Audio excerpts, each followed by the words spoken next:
a lot of these terms are thrown around. You hear No Surprises Act, price transparency, transparency and coverage. The overarching piece is this No Surprises Act. Unfortunately, I think it was really well intentioned, to give power to the patients and transparency. But like a lot of other government programs and initiatives, it ends up getting bungled and very confusing.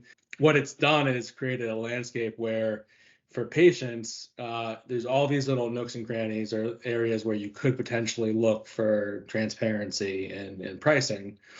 What we're going to focus on are the two sides of the house that, from a commercial perspective for our interests here, are the most impactful. One of those is on the hospital price transparency ruling, which does a couple of things, but the key one is this look at how do you enforce hospitals to produce machine-readable files.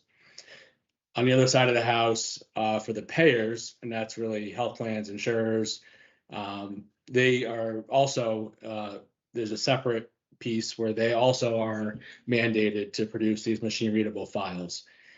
Of course, there's other components here, and there's even some crossover, right? So this one, looking at advanced explanation of benefits, requires input from the hospital for the payer to then deliver that to the market. And that's been a struggle right now to basically who's responsible for what. So the key takeaway is it's very confusing for consumers right now. That confusion, I think, leads to a lot of opportunity, but the crux of it in terms of what's available and the data that we can take advantage of as businesses in the space, it relies on these machine readable files. So that's a key takeaway. Anything, Rebecca or Barry, you wanted to add before I jump into this a bit?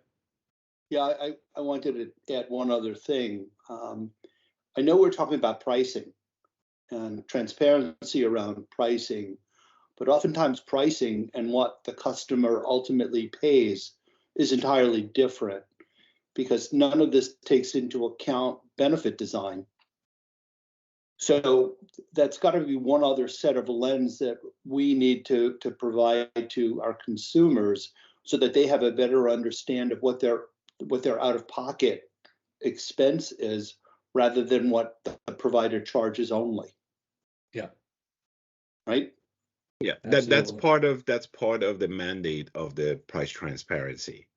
So as part of the price transparency, organizations need to give out-of-pocket calculator and out-of-pocket cost estimation as part of that. So and this year is the year that's going into be enforced more and more. So it's just starting to get enforced, basically.